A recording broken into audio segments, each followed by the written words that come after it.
Imperios.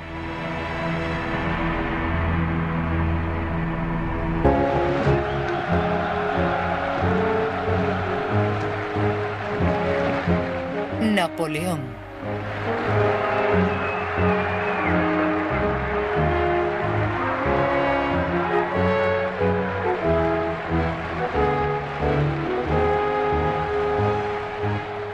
El 5 de mayo de 1796, Bonaparte lideró su victorioso ejército hacia Milán.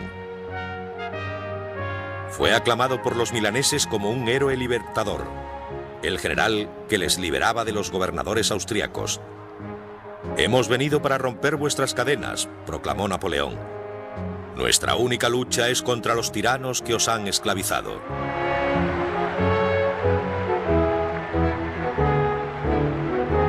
Ahora era algo más que un general. Se había convertido en cabeza de un provisional gobierno italiano.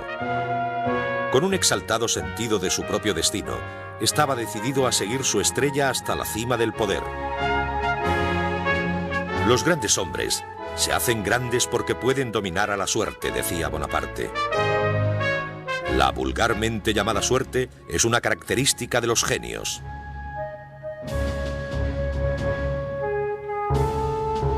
Segunda parte. Dominando la suerte.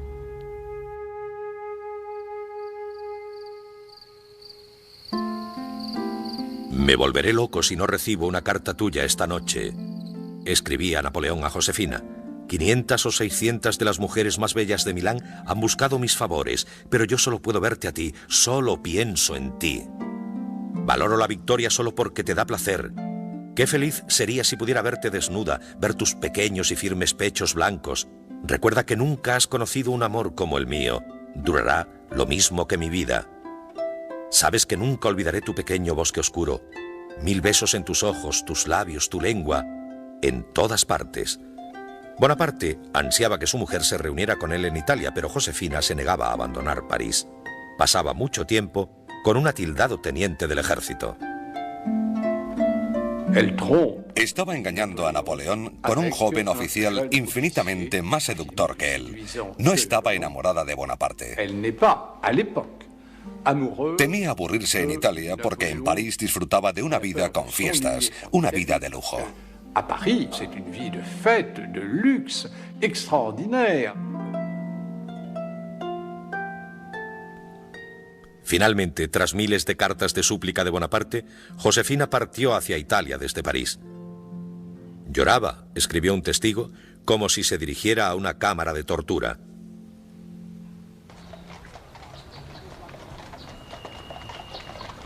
Llegó al Palacio Serbelloni de Milán para descubrir que su marido lo había llenado de flores en su honor. Allí pasaron juntos la tercera noche de su vida de casados. Tras 48 horas, Bonaparte regresó a lo que mejor sabía hacer: luchar. El ejército austriaco, con nuevos refuerzos, seguía siendo una amenaza. Bonaparte inició unos aplastantes ataques.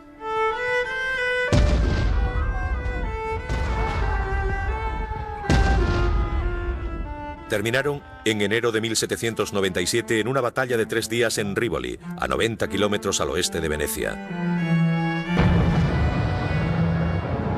Sus victorias en Italia comenzaron la leyenda de su invencibilidad, inmortalizada en una serie de pinturas románticas. Bonaparte no era solo un guerrero, también era un propagandista astuto. Desde sus primeros triunfos, Bonaparte entendió que no era suficiente con conseguir victorias. Usaba los cuadros para asegurarse de que sus victorias en Italia fueran conocidas en Francia.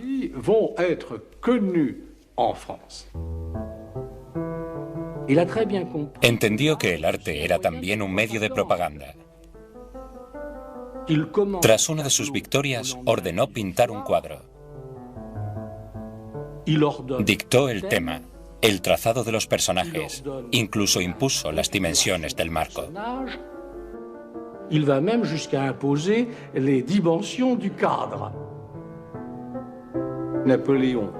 Desde el primer momento, Napoleón se dio a sí mismo una imagen. Creó su propia historia. Fundó sus propios periódicos. Francia y el ejército de Italia y el periódico del ejército de Italia, que se encargaban de exaltar sus victorias. El propio Bonaparte escribió algunos artículos. Quedó escrito: Bonaparte vuela como un trueno y golpea como un rayo. Bonaparte vole comme l'éclair et frappe comme la foudre.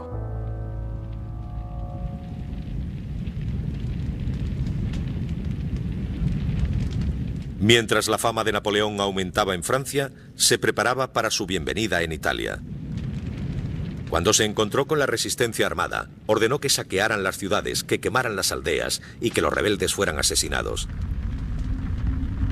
Muchos italianos empezaron a dudar del general, que decía luchar en nombre de la libertad, pero que enviaba carruajes de oro y plata a su gobierno de Francia, junto con algunos de los mayores tesoros del arte italiano. Obras de Miguel Ángel, Tiziano, Rafael, los 4 caballos de bronce de la Basílica de San Marcos de Venecia. Todo encontraría un lugar en un nuevo museo de París que más adelante recibiría el nombre de El Louvre.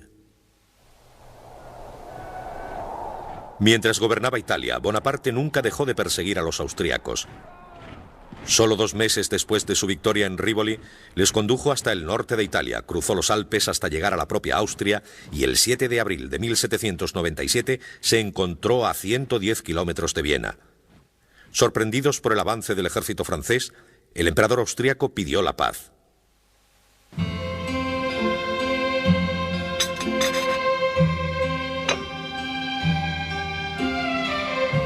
El propio Bonaparte negoció con los diplomáticos austriacos.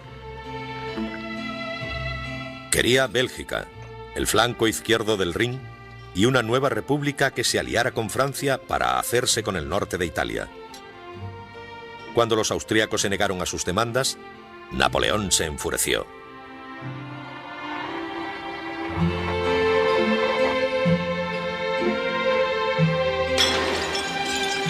Tiró al suelo un juego de té de valiosa porcelana. Esto es lo que le ocurrirá a su imperio, gritó. Su imperio no es nada más que una doncella acostumbrada a ser violada por todos.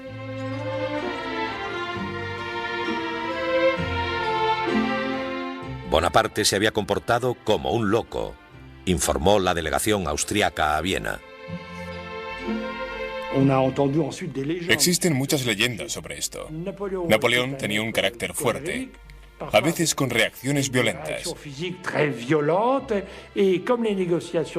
Y cuando las negociaciones se demoraban demasiado, Napoleón se ponía nervioso. Empezaba a pasear de un lado a otro, golpeaba una pequeña mesa y tiraba al suelo el juego de té.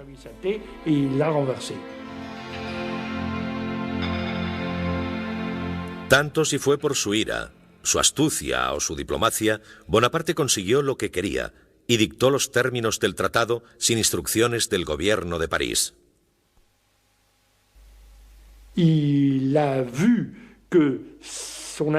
Se dio cuenta de que su inteligencia y sus aptitudes eran más que las simplemente militares. Se había convertido no solo en un gran general, sino también en un posible hombre de Estado. Todo el mundo se dio cuenta de esto, no solo en Italia, sino también en Francia.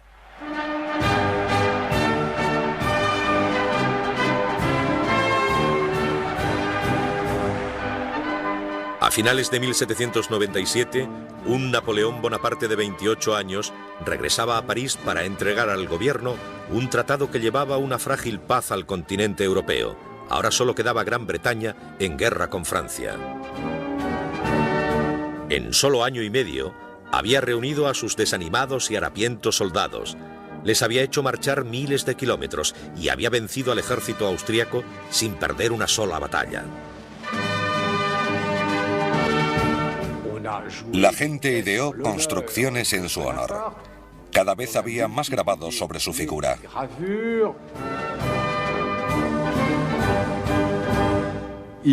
Era un héroe nacional. Los franceses ansiaban tener un héroe, alguien que pusiera fin al caos político en el que se había convertido la República. Una interminable sucesión de gobiernos. Ahora vivían bajo uno nuevo, el Directorio. Un gobierno parlamentario inestable y frágil que no ofrecía demasiada confianza. Toda Francia volvió sus ojos hacia Bonaparte, dudando sobre cuál sería su siguiente paso. En privado llegó a decir: «Lo que he hecho hasta ahora no es nada. Esto solo es el principio del camino que debo recorrer. No puedo seguir obedeciendo. He probado el mandato y ya no puedo dejarlo». Pero Bonaparte esperaba. La fruta, le dijo a un ayudante de campo, todavía no está madura. El Directorio no era tan débil como parecía. En 1797, Bonaparte no podía organizar un golpe porque temía que quedara obsoleto y en el olvido. Así que tenía que buscar otra expedición que le permitiera demostrar su fuerza militar sin arriesgarse demasiado. De mettre en valeur ses qualités militaires sont trop risquées.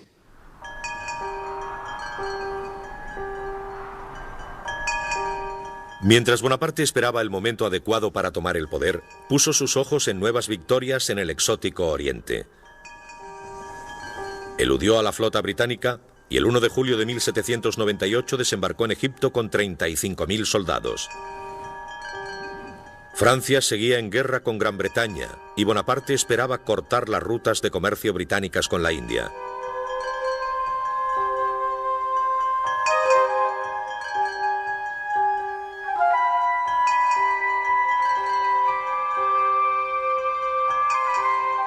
En 1798 Egipto seguía siendo una fuente de maravillas para los europeos.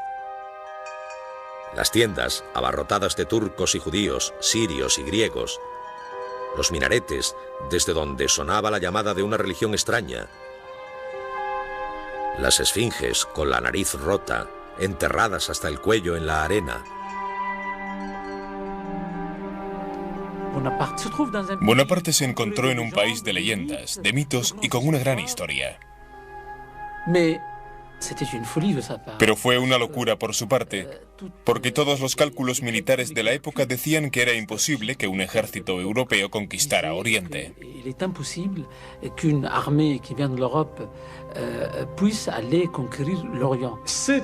Era completamente absurdo. La expedición a Egipto fue probablemente la expedición más insensata de la historia de Francia. Rápidamente Bonaparte conquistó Alejandría y el 3 de julio lideró a sus soldados cruzando el desierto hacia el Cairo, hacia una batalla amenazadora. Durante siglos, los egipcios habían formado parte del Imperio turco, gobernado por los violentos soldados del Oriente Medio, los mamelucos.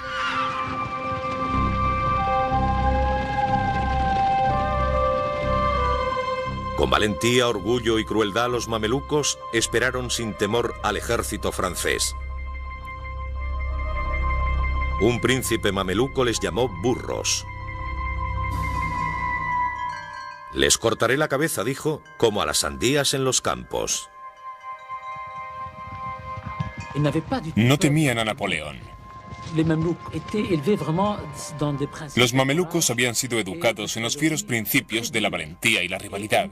El miedo no formaba parte de su cultura. Tras una marcha de 2 semanas por el desierto, el ejército de Bonaparte divisó las pirámides y 10.000 mamelucos se lanzaron con sus caballos por la arena. «Soldados», dijo Bonaparte, «desde lo alto de las pirámides, 40 siglos nos contemplan».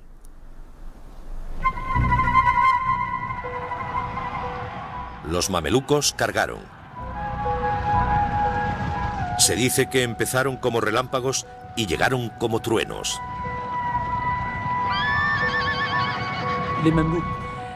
Los mamelucos eran magníficos, espléndidos. Sus caballos se levantaban, se erguían. El propio Napoleón reconoció su valentía. Los hombres de Napoleón permanecieron en formación y aguantaron el fuego hasta que los mamelucos se acercaron a 50 pasos de sus filas.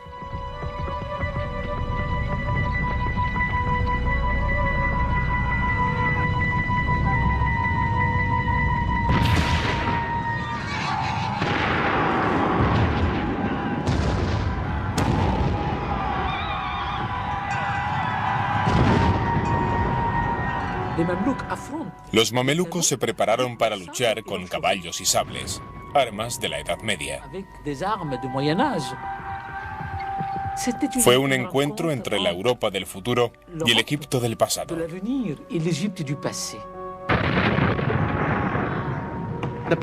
Napoleón organizó su ejército en 5 gigantescos círculos. Había hombres de rodillas y de pie disparando para que el fuego fuera continuo. Los mamelucos se lanzaron contra los círculos y atacaron las posiciones francesas.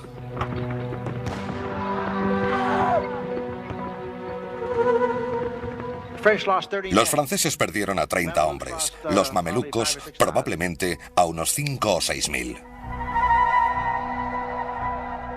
La batalla de las pirámides terminó en 1 hora.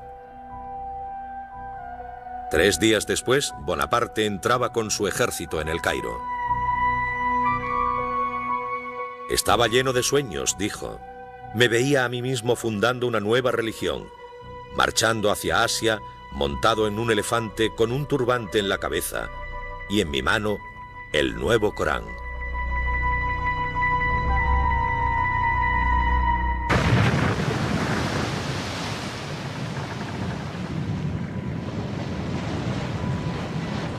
Pero los sueños imperiales de Bonaparte se hicieron rápidamente añicos.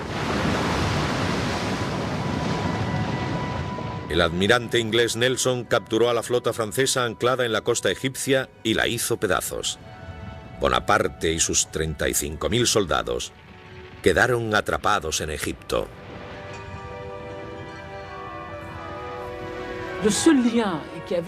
El único vínculo que le unía a Francia eran sus barcos, su flota de barcos de guerra. No es difícil imaginar el desastre que fue para él. Se vio obligado a quedarse en Egipto y vivir con los egipcios, encontrar alimento y agua, e incluso encontrar munición para sus armas en Egipto. Vivir en Egipto.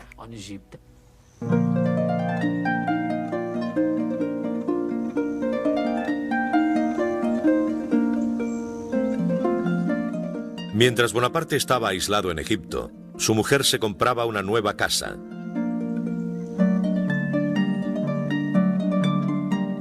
Una mansión a 9 kilómetros de París llamada Malmaison.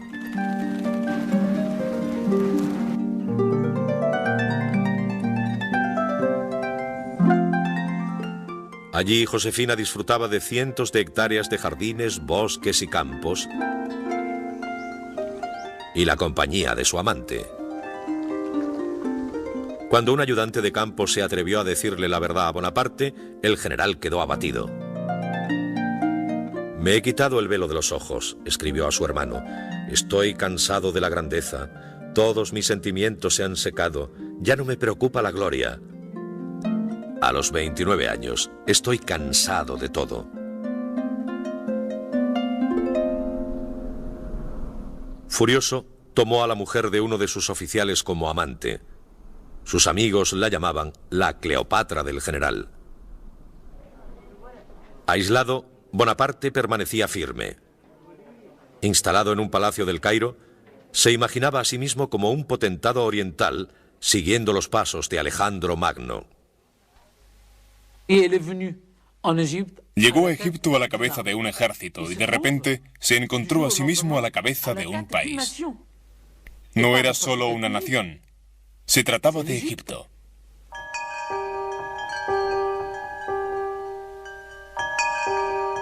Egipto era un enigma para los europeos. Bonaparte vio la oportunidad de ser el primero en desvelar sus misterios.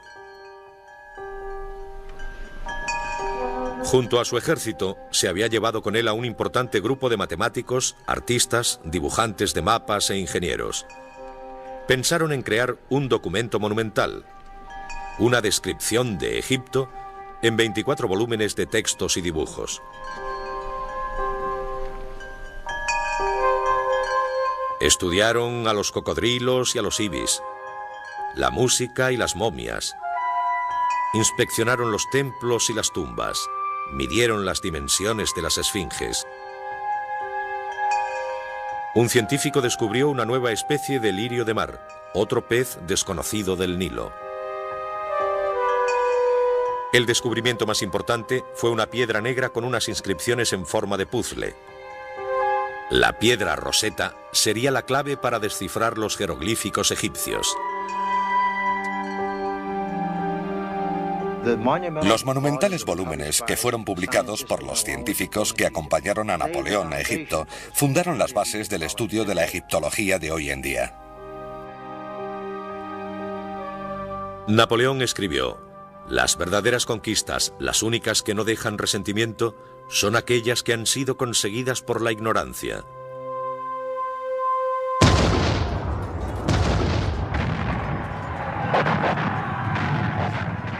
En febrero de 1799, Bonaparte llevó a 13.000 soldados hacia Siria. El sultán de Turquía había declarado la guerra a los infieles franceses y Bonaparte hizo la ofensiva. Después de una rápida victoria en Jaffa, asaltó Acre, donde se vio obligado a sitiar la ciudad fortificada. Fracaso tras fracaso, cobrándose las vidas de cientos de soldados franceses. Cientos de ellos cayeron por una plaga bubónica.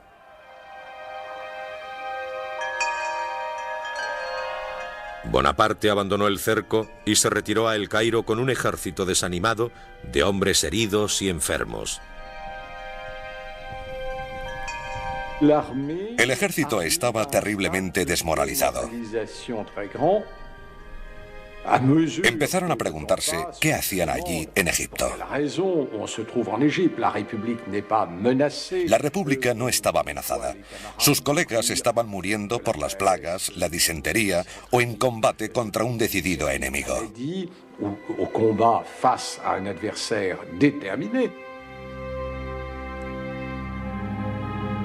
Pero Bonaparte se negó a admitir la extensión del desastre. «Voy a regresar al Cairo con muchos prisioneros y estandartes», proclamó. «Arrasaré las murallas de Acre. No quedará de pie ni una sola piedra».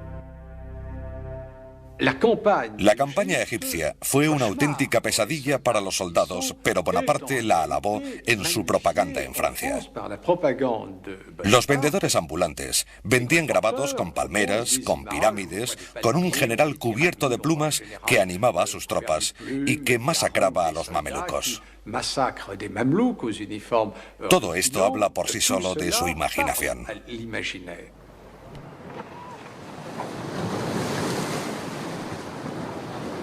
El 23 de agosto de 1799, Bonaparte inició en secreto el regreso a Francia, abandonando a más de 30.000 soldados con poco más que un mensaje apologético.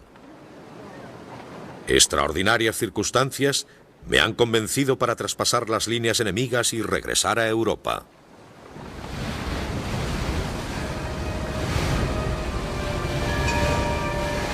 Francia volvía a estar en guerra con Austria, Inglaterra y Rusia.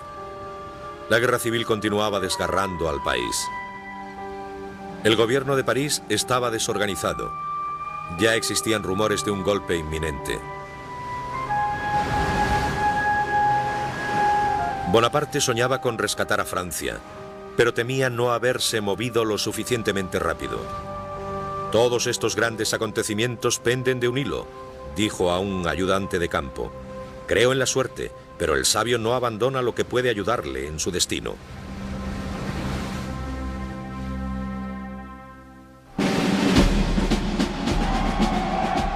El 9 de octubre de 1799 desembarcó en Francia y se encontró aclamado por una multitud. La campaña en Egipto, un desastre militar, había resultado un triunfo gracias a la propaganda. ¿Qué se veía en los teatros? La campaña de Egipto, la victoria de las pirámides. Cuando él llegó, se le consideró el hombre del momento. Su ingenio consistió en llegar a Francia y decir: necesitáis un salvador, y aquí estoy yo. Los franceses creyeron que Napoleón estaba destinado a realizar grandes cosas. En todos los grabados de la época se podían ver las dos fragatas que trajeron a Napoleón desde Egipto y sobre la primera fragata una estrella. El propio Napoleón se convenció de que estaba destinado a hacer grandes cosas.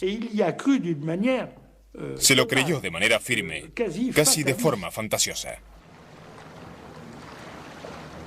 El 16 de octubre Bonaparte llegaba a París. Primero, quiso saldar cuentas con Josefina.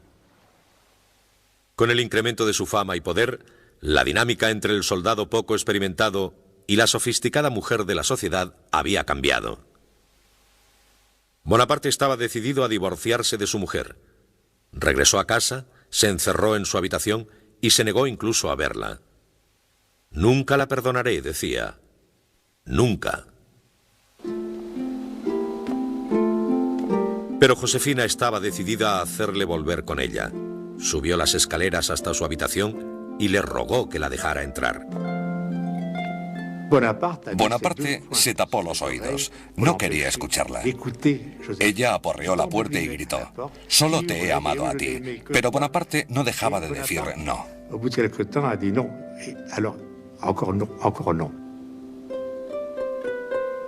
Napoleón se vio obligado a oír a su mujer llorando, implorándole y jurando que no lo volvería a hacer, prometiéndole que nunca más volvería a ocurrir, rogándole que abriera la puerta. Cuando amaneció, Bonaparte se había enternecido. El amanecer descubrió a la pareja abrazada. Josefina nunca más volvió a tener un amante, y mientras Bonaparte insistía en que él la amaba más que nadie, mantuvo relaciones con otras mujeres.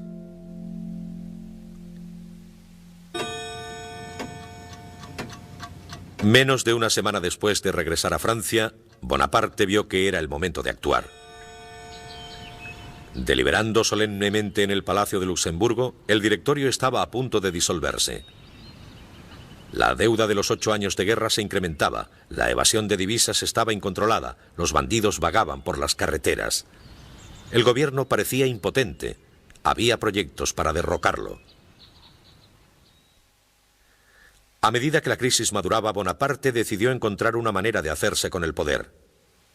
Su momento, como él bien sabía, había llegado. Se alió con uno de los conspiradores, un miembro del directorio, Emmanuel Sieyès, que necesitaba el apoyo del joven y famoso general. El golpe del plan de Sieyès era un golpe parlamentario, un golpe político. Sieyès estaba al cargo y solo usaría la fuerza si algo salía mal. Se suponía que el general Bonaparte solo tenía un papel de apoyo en este golpe.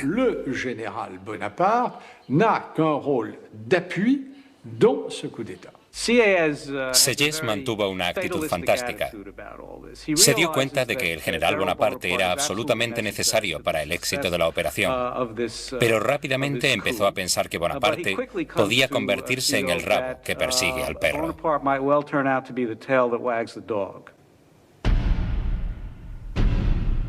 El 9 de noviembre de 1799, Bonaparte y Sieyès pusieron en marcha su plan.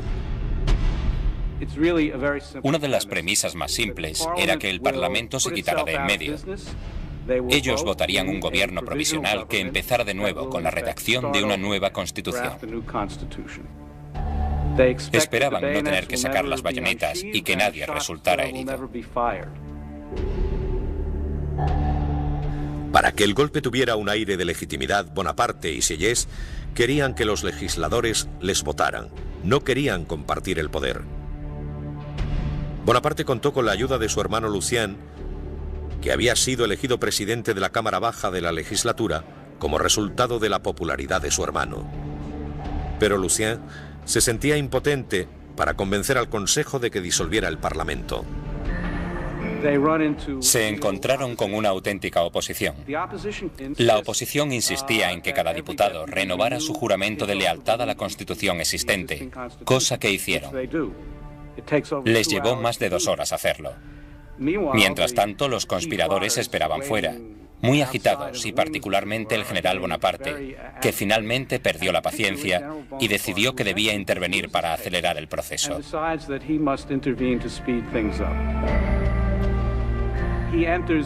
Entró en la Cámara Legislativa, lo cual está completamente en contra de la ley. El cuerpo legislativo tenía prohibida la entrada a cualquier figura militar. Y lo que se encontró allí le enfureció. Los miembros de la Asamblea vieron las bayonetas por el pasillo principal y a Bonaparte.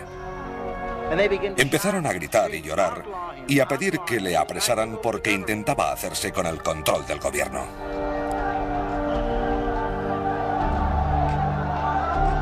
Su hermano Lucien dijo: esperad un momento, mi hermano no intenta hacerse con el control del gobierno. Y ellos dijeron: queremos que le cojan. Bonaparte no se dirigió en ningún momento a los parlamentarios. Se sentía presionado por los granaderos que habían entrado con él y estaba muy afectado por lo que estaba ocurriendo.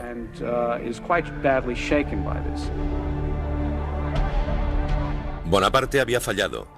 El golpe parecía perdido. Su oportunidad de conseguir el poder había terminado. Cuando algunos de sus soldados empezaban a dudar de las intenciones de su general, su hermano Lucien tomó el control de la caótica situación. Lucien vio que su hermano iba a perder su oportunidad. Hizo que sonaran los tambores. Sacó su espada, caminó hacia él, colocó la punta de su acero contra el pecho de Napoleón y dijo: creedme, soldados de Francia, si Napoleón aspirara a tomar el control del gobierno para ser dictador, yo le mataría con mi espada.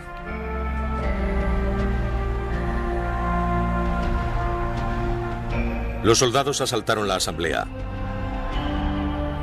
Los legisladores acobardados huyeron. Algunos saltaron sin ningún pudor por las ventanas.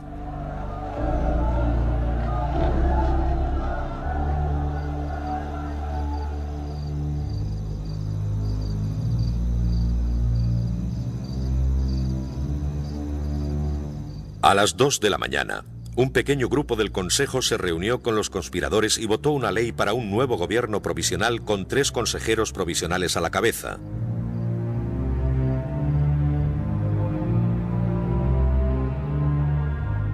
Bonaparte era uno de ellos. El triunvirato era solo una fachada. El golpe parlamentario se había convertido en un golpe militar. Y el hombre fuerte ya no era Sieyès, ahora era Bonaparte.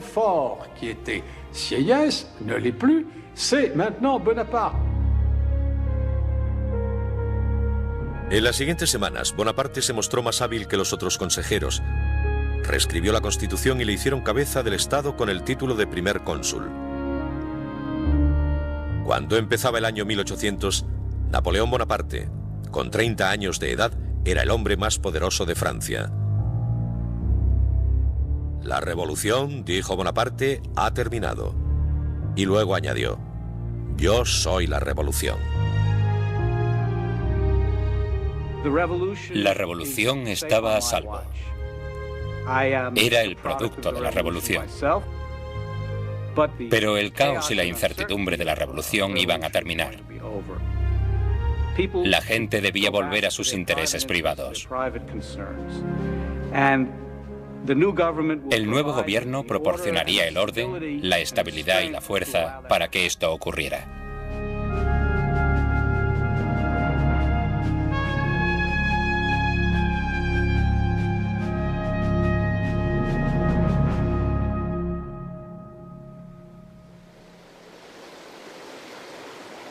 La guerra había catapultado a Bonaparte al poder. La misma guerra le ayudaría a asegurarlo.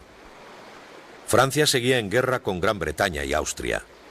Bonaparte concibió un atrevido plan para capturar a los austríacos por sorpresa. En la primavera de 1800 se llevó a sus soldados a los Alpes. 40.000 artilleros cruzaron los campos cubiertos de hielo y nieve hacia el paso del Gran San Bernardo. Desde el general cartaginés Aníbal, no había habido un ejército que intentara una ofensiva tan descabellada. Eran 3.200 metros de altura. Usaban sus rifles para cavar la corteza de los pinos y hacer una especie de canoa. Así pudieron cruzar las montañas.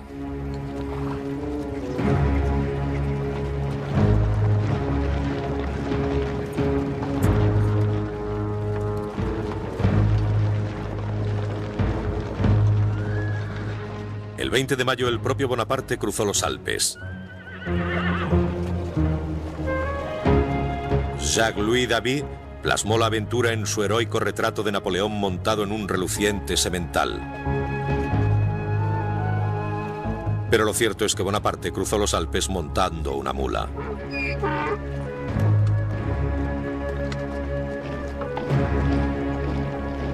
El general y su ejército tardaron 6 días en cruzar las montañas. La mañana del 14 de junio se enfrentó a los austriacos en Marengo, a tan solo 70 kilómetros de Milán.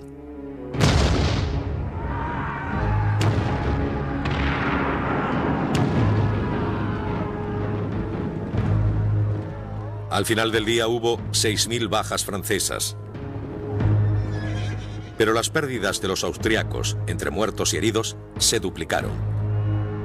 Los franceses habían ganado. Mi poder depende de mi gloria, dijo Bonaparte. Y mi gloria depende de mis victorias.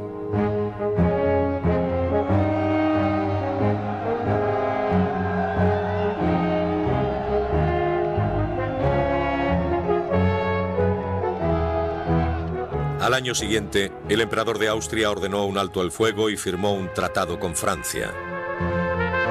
Gran Bretaña le siguió un año después. Por primera vez en 10 años, toda Europa estaba en paz. Bonaparte había estado en el poder solo 6 meses, y la gente de Francia había vivido otros regímenes políticos que solo habían durado un año. Pensaron que el de Bonaparte tampoco duraría mucho. Después de Marengo, las cosas cambiaron. La gente, al igual que la clase dominante, empezaron a pensar que Napoleón duraría. Ahora Bonaparte intentaba consolidar su mandato. A petición suya, la Constitución francesa fue corregida de nuevo y a la edad de 33 años Bonaparte se convirtió en primer cónsul de por vida con poderes cercanos a la dictadura. Un rey en todos, menos en el nombre. Cuanto más poder tenía, más quería.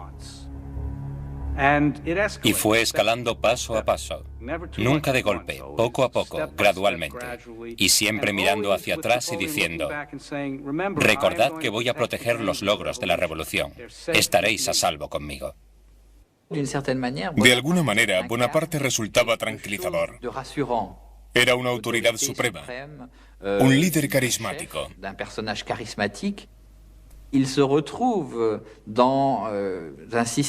Su sistema de gobierno era más tranquilizador para la época que una democracia.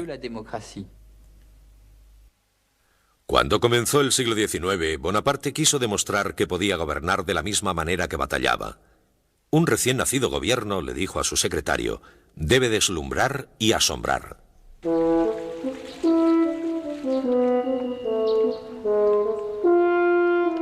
Construyó nuevos parques,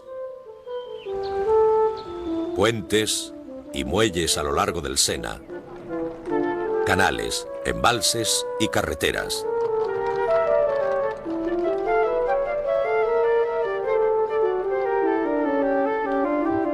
Haría de París, como él mismo dijo, la ciudad más bella que haya existido nunca. Y Francia, el mejor país del mundo. Haciendo una serie de reformas políticas, económicas y legales, creó los cimientos de una nueva Francia. Era un hombre que actuaba a gran velocidad. Francia iba a estar irreconocible en los siguientes 2 años. Cuando tomó el poder de Francia, ya tenía la idea de lo que debía ser un país moderno.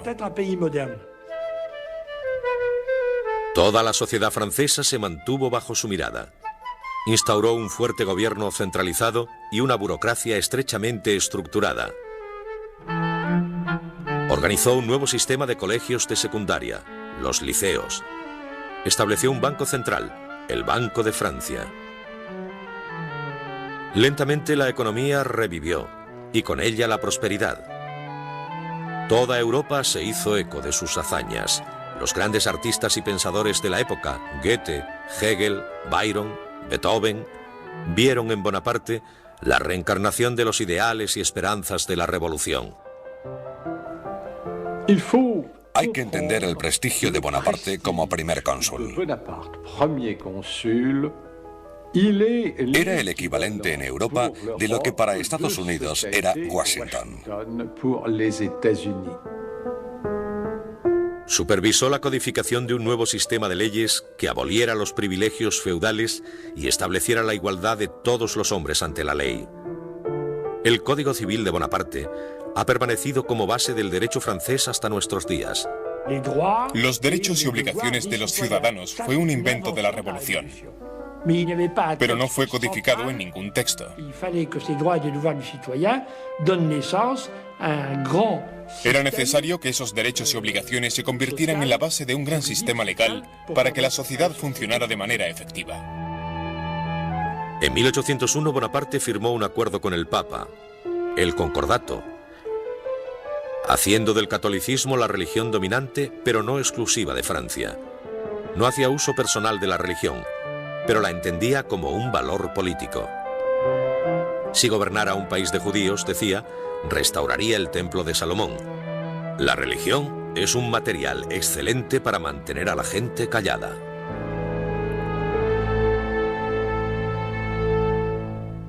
Bonaparte gobernó con mano firme. Para recompensar a los hombres por sus logros, creó una marca de estima, la Legión de Honor. Mi lema siempre ha sido, decía, una carrera abierta a todos los talentos sin distinciones de nacimiento. Creía en la igualdad. Un hombre debía tener la oportunidad de ascender sobre la base de sus aptitudes, tal y como él había hecho. Pero no tenía paciencia con los que demandaban libertad. Gobernó con mano de hierro, aplastando a todo aquel que se atreviera a hablar en su contra, convirtiendo en una farsa el Parlamento y las libres elecciones. Napoleón creía en un gobierno para la gente, pero no por la gente. Llevó a Francia a lo que probablemente demandaba en aquella época, que era una monarquía amistosa, una monarquía benevolente, o al menos que diera la apariencia de serlo.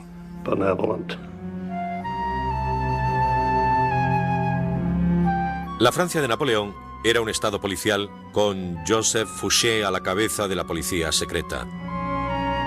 Fouché tenía, según se decía, un corazón tan duro como el diamante, un estómago de acero y unos ojos incapaces de llorar. Fouché cumplió las órdenes de Napoleón, cerró teatros y periódicos y mantuvo una vasta red de espías. Si se iba a un salón, había espías. Si se iba a un burdel, había espías, al igual que en todos los restaurantes. En todas partes había espías de la policía. Todo el mundo podía oír lo que se decía. Era imposible expresarse a no ser que Napoleón lo quisiera. La prensa estaba bajo su yugo. Controlaba la prensa. En 1799 había unos 60 o 70 periódicos en París y solo 4 en 1814. He aprendido de la libertad, decía Bonaparte, pero la dejo de lado cuando se interpone en mi camino.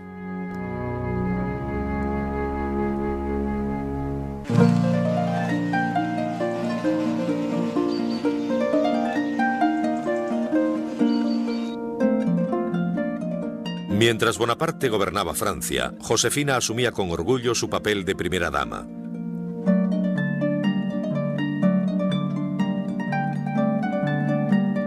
Pero prefería la tranquila reclusión en la Malmaison a los magníficos palacios franceses.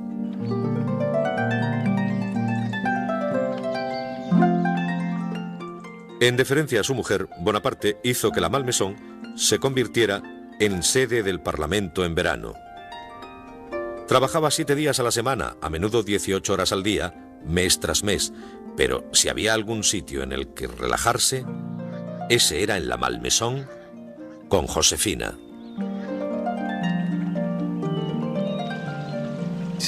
Era el paraíso de paz de Napoleón, donde siempre podía encontrar tranquilidad y silencio.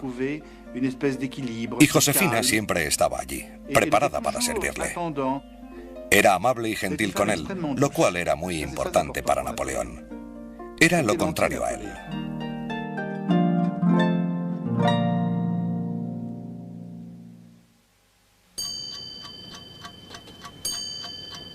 En 1803 Francia seguía en paz y Bonaparte era su dueño absoluto. Cuando miraba sus fronteras, el único país al que podía temer era a Gran Bretaña. Gran Bretaña, con la mejor marina del mundo, inmensamente rica. Francia e Inglaterra habían firmado un tratado de paz, pero nadie esperaba que durara mucho tiempo. Incluso antes de que se firmara el tratado, un observador dijo: paz en una semana, guerra en un mes. Inglaterra, siempre Inglaterra.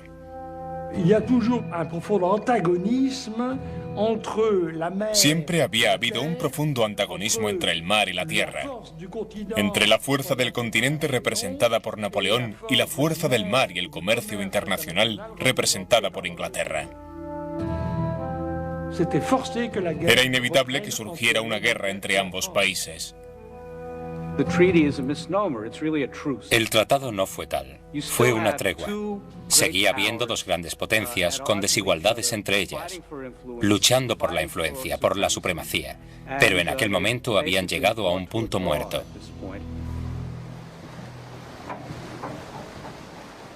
El 18 de mayo de 1803, cuando Gran Bretaña declaró la guerra a Francia, pocos fueron los sorprendidos.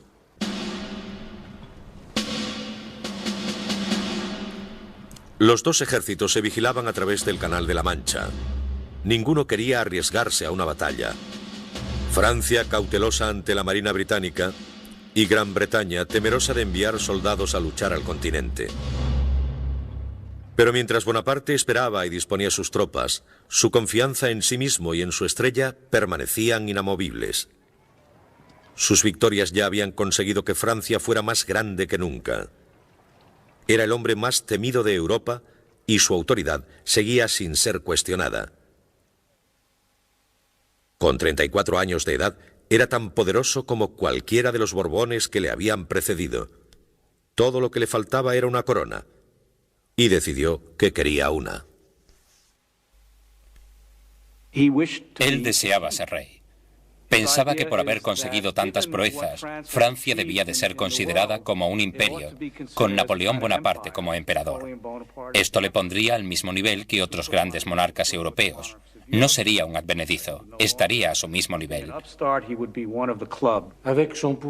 Como primer consejero parecía tener todo el poder que necesitaba, excepto por una cosa importante. Quería que su régimen durara. La pérennité, la durée. S'il meurt, tout ce qu'il a fait. Si moría, todo lo que había conseguido moriría con él. Para crear un imperio, quería estar seguro de que lo que había hecho perduraría. Era una manera de decir que los cambios ocurridos con la revolución tenían que ser irreversibles. Son irreversibles.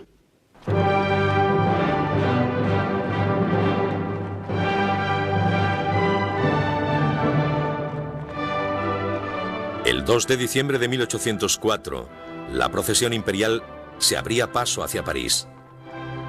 Una proclamación del Senado y el voto de la gente, ambos amañados por el propio Bonaparte, le habían proporcionado lo que quería. Estaba a punto de convertirse en emperador. En cuanto un hombre se hace rey, se aparta del resto de los hombres, decía Bonaparte. Siempre he creído que la idea de Alejandro Magno de aparentar descender de un dios estaba inspirada en el instinto de la auténtica política. A pesar del frío, 500.000 de entusiasmados espectadores se alinearon en las calles. El propio Bonaparte había planeado meticulosamente cada detalle. La gran catedral, adornada con banderines y tapices y decorada como un templo romano, parecía más un teatro que una iglesia. Pero Bonaparte quería que su ascenso brillara con un aura religiosa. El Papa había venido desde Italia para santificar el acontecimiento. Tuvo el ingenio de conseguir que el Papa fuera a París, lo que le daba un aire sagrado.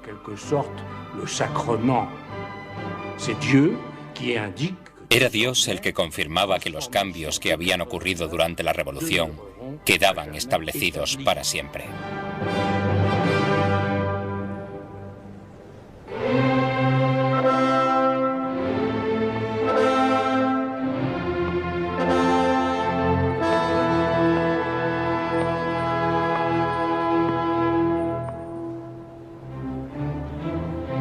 Lentamente Bonaparte y Josefina recorrieron el camino hacia los 2 tronos que les aguardaban. Su manto de 40 kilos, adornado con joyas y piedras preciosas, era transportado por sus hermanos. Parecía, tal y como dijo un espectador, un César en una moneda romana. Algo más de 10 años antes, los franceses habían decapitado al rey. Ahora iban a coronar a un emperador. Nacido en medio de la gran marea de la Revolución Francesa y las guerras que siguieron a esta contienda, Bonaparte había cambiado su ingenio como general y como hombre de Estado por el dominio de Francia. Pronto volvería a la conquista de Europa. Ya estaba planeando la invasión de Gran Bretaña para hacerse dueño de la única nación que se atrevía a retarle.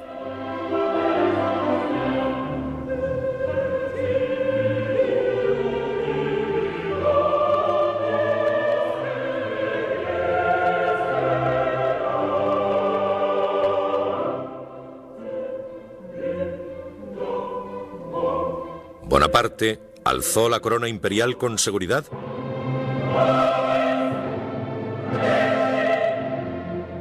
y la colocó sobre su cabeza.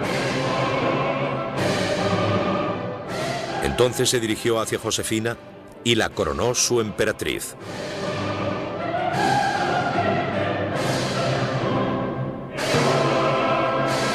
Soy el instrumento de la providencia, dijo Napoleón.